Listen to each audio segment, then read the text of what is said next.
서울 강남 35층 펜트하우스의 새벽은 언제나 고요했다.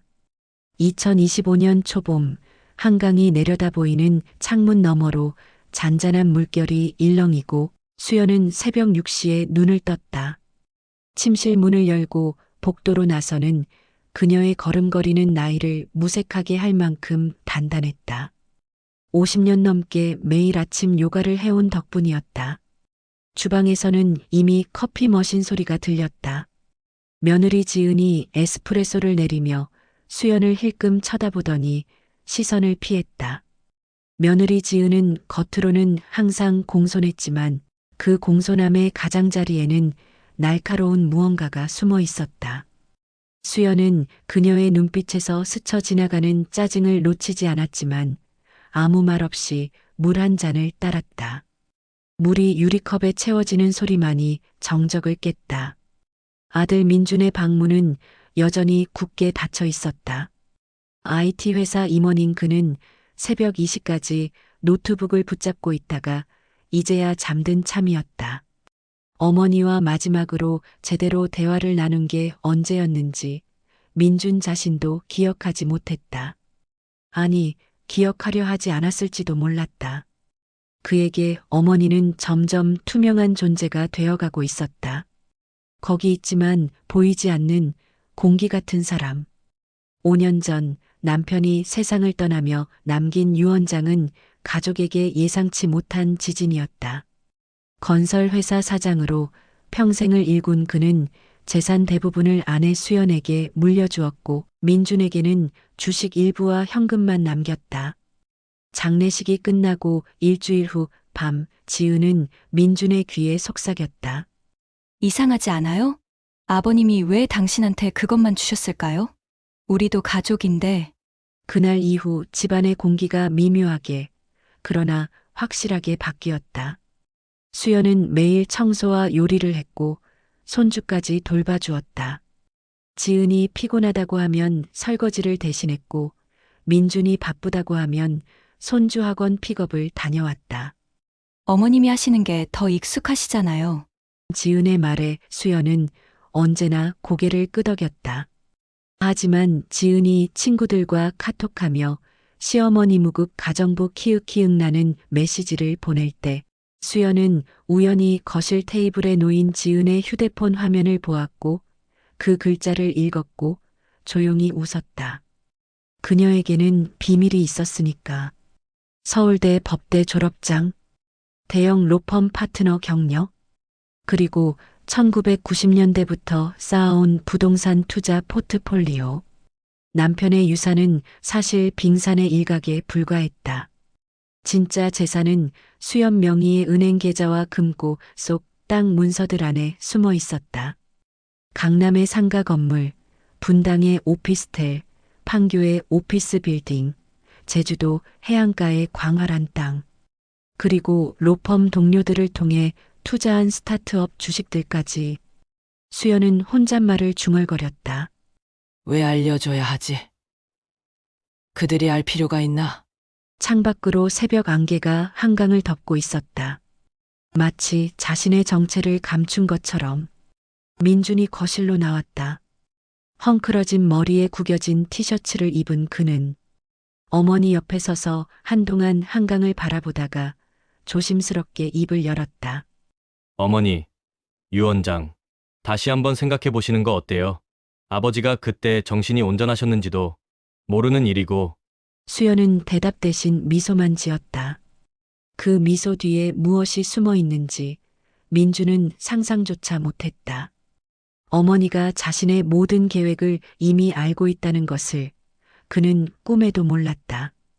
저녁 7시 식탁에 네 사람이 둘러앉았다. 수연이 오후 내내 정성스럽게 준비한 저녁상이 가득했지만 누구도 음식 맛을 칭찬하지 않았다. 민주는 스마트폰을 들여다보고 있었고 지은은 손주에게 뭔가를 설명하느라 바빴고 손주는 태블릿 게임에 몰두해 있었다. 수연만이 조용히 밥을 먹으며 이 광경을 지켜보고 있었다. 지은이 스마트폰을 내려놓으며 마치 오늘 처음 떠올린 것처럼 화제를 꺼냈다. 어머님, 요즘 부동산 시장 아세요? 뉴스 보니까 땅값 엄청 올랐대요. 어머님이 옛날에 사신 땅들, 이제 정리하시는 게 어때요? 관리도 복잡하실 텐데. 수연의 손이 젓가락을 놓았다. 조용하지만 단호한 목소리로 그녀가 물었다. 내가 관리 못할 것 같아? 지은은 당황한 듯 손을 저었다. 아니에요, 어머님. 그런 뜻이 아니라 그냥 걱정돼서요. 이런 거 잘 모르시잖아요. 요즘은 다 온라인으로 하고 복잡하고 그러니까요. 모른다는 단어가 공기 중에 매달렸다. 수연은 속으로 카운트를 세기 시작했다. 지은이 자신을 무식하다고 생각한 지 벌써 며칠째였다. 사실 지은은 매일같이 수연을 무시했다. 어머님, 설거지 좀 해주세요. 제가 너무 피곤해서요. 어머님, 빨래는 이렇게 개는 거예요. 요즘은 이렇게 안 해요. 심지어 친구들에게 보낸 카카오톡 메시지에는 우리 시어머니 진짜 시골 할망구 스타일임. 키읔키읔키읔 답답해 죽겠음이라는 표현까지 있었다. 수연은 그 모든 걸 알고 있었다. 지은의 휴대폰 비밀번호도 알고 있었고 그녀의 클라우드 계정에 백업된 모든 대화 내용도 볼 수 있었다. 민주는 다른 방식으로 접근했다. 며칠 전 그는 강남역 인근의 조용한 법률사무소를 찾아갔다. 30대 변호사는 차분하고 친절한 목소리로 어머님이 정신적으로 온전치 않다는 의료 기록이 몇 건만 있으면 후견인 지정 신청이 가능하며 그렇게 되면 재산 관리권이 자연스럽게 아드님께 넘어오게 된다고 알려줬다. 민주는 고개를 끄덕이며 꼼꼼히 메모했다. 그날 밤부터 그는 어머니의 차에 수면제를 조금씩 타기 시작했다. 어머니, 이거 친구가 추천해준 건강보조제예요. 불면증에 좋대요. 수연은 받아 마셨다. 그리고 화장실에 가서 조용히 토해냈다. 수도꼭지를 틀어 소리를 지우고 입을 헹구고 거울 속 자신을 바라봤다. 내 꾀를 모를 것 같니? 아들아! 그녀의 눈빛은 차가웠다. 변호사 자격증을 가진 사람이, 그것도 대형 로펌에서 10년을 일한 사람이 이런 수법을 모를 리가 없었다. 갈등은 서서히 수면 위로 떠올랐다.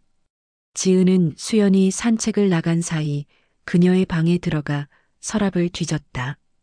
유언장을 찾으려 했지만 찾을 수 없었다. 당연했다. 진짜 유언장과 재산 관련 서류들은 수연의 변호사 사무실 금고에 보관되어 있었으니까. 민주는 점점 더 노골적으로 유산 이야기를 꺼냈다. 어머니, 우리도 가족이잖아요. 가족끼리는 공평해야죠. 하지만 수연의 통장에는 이들이 상상하지 못할 숫자가 찍혀 있었다. 부동산 포트폴리오는 수백억 원 규모였고 현금 자산만 해도 100억이 넘었다. 수연은 창밖을 보며 조용히 생각했다. 이제 보여줄 때가 됐군. 가면을 쓰고 있는 게 지겹다. 주말 오후 수연은 오랜 동료에게 전화를 걸었다. 서울 서초동 대형 로펌의 대표 변호사, 60대의 박 변호사는 수연의 목소리를 듣자마자 반가움에 웃음을 터뜨렸다. 박 변호사가 드디어 움직이는 거냐고 물었다. 네, 준비 다 하셨죠? 저녁 시간이 될 때까지 수연의 방에서는 늦게까지 말소리가 끊이질 않았다. 그날 저녁 식탁에서 민준이 다시 화제를 꺼냈다. 이번에는 더 직설적이고 노골적이었다. 어머니, 이제 아버지 유산 분배를 다시 논의해야 할 것 같아요. 이건 정말 불공평해요. 지은이 즉각 거들었다. 맞아요, 어머님. 어머님 혼자서 그 많은 재산으로 뭐 하시려고요? 땅 관리도 제대로 못 하시면서. 수연은 천천히 포크를 내려놓았다. 그녀의 눈빛이 처음으로 날카롭게 빛났다. 관리를 못한다고? 내가 변호사였다는 거 알고 있니? 정적이 흘렀다. 민준의 얼굴에서 혈색이 빠져나갔다. 지은의 입이 살짝 벌어졌다. 무슨 말씀이세요? 민준이 더듬거리며 물었다. 수연은 자리에서 일어나 침착하게 서재로 걸어갔다. 잠시 후 그녀가 돌아왔을 때 손에는 서울대 법대 졸업장과 변호사 자격증, 그리고 두툼한 서류 파일이 들려 있었다. 그녀는 그것들을 식탁 위에 차례대로 펼쳐놓았다. 나는 로펌에서 10년을 일했어. 파트너까지 올라갔지. 왜 그만뒀냐고? 너희 아버지 사업을 돕는 게 더 재미있더라고. 그리고 부동산 투자를 시작했어. 1990년대 초반부터. 지은의 얼굴이 창백해졌다. 그럼 그 땅들이 전부 다 내 돈으로 산 거야. 내가 번 돈으로. 너희 아버지 유산은 전체에서 일부일 뿐이야. 수연은 투자 명세서를 펼쳤다. 강남 상가 3개, 분당 오피스텔 5개 동, 판교 오피스 빌딩, 제주 해안가 땅 5만 평, 총 자산 규모 500억 원 이상. 민주는 숫자를 읽으며 말을 잃었다. 이게 다 어머니 거예요? 그래. 그리고 내가 내 차에 수면제를 탄 것도 알아. 변호사를 만나서 후견인 신청 상담받은 것도 알고.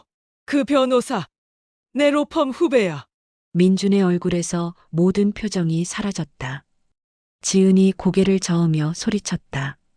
어머님, 오해예요. 하지만 수연은 차갑게 고개를 저었다. 오해? 내가 날 시골 할망구라고 부른 거?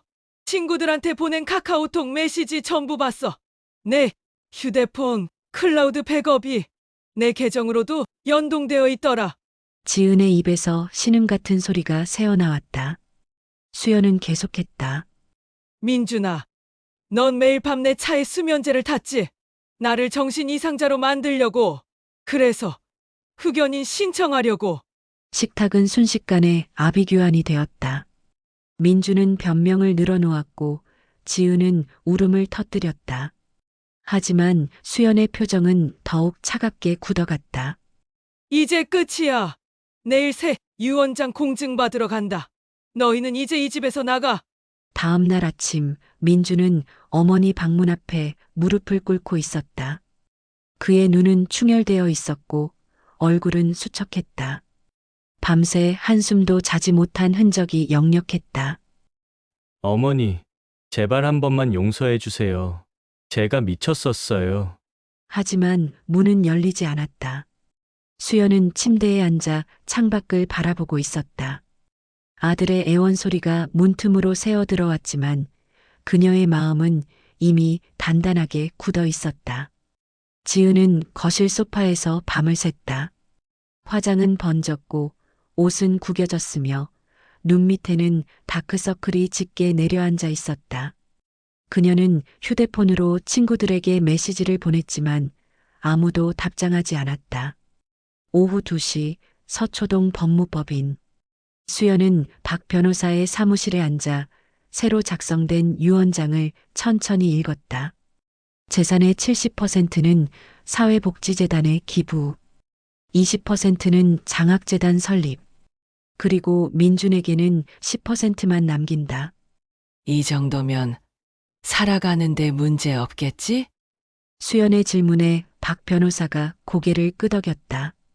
열심히 노력한다면 얼마든지 부자로 떵떵거리고 살 만큼의 재산이지만 그들이 만족하지 못할 것을 수연은 알고 있었다. 일을 마친 수연이 집에 돌아왔을 때는 오후 4시였다. 민준과 지은은 거실에서 기다리고 있었다. 두 사람의 얼굴에는 마지막 희망이 아슬아슬하게 걸려 있었다. 하지만 수연은 가방에서 공증된 유언장 사본을 꺼내 탁자에 조용히 내려놓았다. 읽어봐. 민준이 떨리는 손으로 서류를 집어들었다. 첫 페이지를 넘기자마자 그의 손이 더욱 심하게 떨렸다. 지은은 옆에서 내용을 훑어보다가 비명에 가까운 소리를 질렀다. 이게 뭐예요? 10%만요? 우린 가족인데. 수연의 목소리는 얼음처럼 차갑고 단단했다. 가족. 너희가 날 가족으로 본 적이 단 한 번이라도 있었니? 나는 너희한테 하녀였어. 민준이 소리쳤다. 어머니, 후회하실 거예요. 수연은 차갑게 웃었다. 후회는 너희가 할 거야. 그녀는 자신의 방으로 들어가 문을 잠갔다. 복도에서는 지은의 울음소리와 민준의 고함이 뒤섞여 울려 퍼졌다. 며칠 후 이혼 서류가 민준에게 배달되었다. 지은이 먼저 손을 뗀 것이다. 당신 어머니 때문에 내 인생 망쳤어라는 문자 메시지와 함께 민준은 회사에서도 문제가 생겼다. 상사는 그를 회의실로 불러 조용히 사직을 요청했다. 민준이 그동안 부자랍시고 떵떵거리며 회사에서 질러온 악행이 더 이상 남모르게 아들의 치부를 막아주던 수연이 없어져서 모두 수면 위로 떠올랐기 때문이다. 수연은 이 모든 소식을 박 변호사를 통해 전해 듣고도 표정 하나 변하지 않았다. 오히려 콧방귀를 뀌었다. 한 달 후 제주도 서귀포 해안가 푸른 바다가 시원하게 펼쳐진 단독주택에 수연은 자리를 잡았다. 집은 크지 않았지만 딱 한 사람이 살기에 완벽했다. 아침마다 그녀는 올레길을 천천히 걸었고 오후에는 마을 카페에 앉아 노트북을 펼쳤다. 책을 쓰고 있었다. 제목은 72세, 투자로 자유를 찾다. 출판사에서는 벌써 관심을 보이고 있었다. 어느 토요일 제주 시내 컨벤션 센터. 수연은 강단에 섰다. 청중석에는 200명이 넘는 사람들이 앉아 있었다. 대부분 50대에서 70대의 중장년층 여성들이었다. 늦었다고 생각할 때가 가장 이른 때입니다. 제가 본격적으로 투자를 시작한 건 50대였어요. 변호사로 일하면서 번 돈을 조금씩 모았고 그걸로 부동산에 투자했죠. 박수가 터져 나왔다. 강연이 끝나고 한 여성이 수연에게 다가와 악수를 청했다. 손이 떨리고 있었다. 수연은 따뜻하게 손을 잡아주며 웃었다. 이런 순간이 그녀에게는 어떤 재산보다도 값진 것이었다. 한편 서울에서는 민준이 좁은 원룸에서 컵라면을 끓이고 있었다. 지은과의 이혼 소송은 그가 질 것이 확실했고 회사도 결국 그만뒀으며 친구들도 하나둘 연락을 끊었다. 그는 휴대폰으로 어머니의 SNS를 검색했다. 제주 바다를 배경으로 환하게 웃고 있는 어머니의 사진이 올라와 있었다. 좋아요 5,000개. 댓글란에는 정말 멋지세요. 존경합니다라는 글들이 끝없이 이어졌다. 민주는 휴대폰을 벽에 내던졌다. 화면이 거미줄처럼 깨지며 어머니의 사진이 일그러졌다. 제주의 밤은 깊어갔다. 수연은 테라스에 앉아 와인 한 잔을 천천히 기울였다. 파도 소리가 리듬을 타며 밀려왔다, 밀려갔다를 반복했다. 그녀는 별이 가득한 하늘을 올려다봤다. 잘했어, 수연아라고 누군가 속삭이는 것 같았다. 돌아가신 남편의 목소리일까? 아니면 젊은 시절 자신의 목소리일까? 핸드폰이 진동했다. 화면에 민준의 이름이 떴다. 수연은 화면을 한참 바라보다가 전화를 받지 않고 그냥 내려놓았다. 차단하지는 않았다. 언젠가 아주 먼 훗날 아들이 진심으로 뉘우친다면 그때는 받을 수도 있을 것이다. 하지만 지금은 아니었다. 수연은 와인 잔을 들어 올려 바다를 향해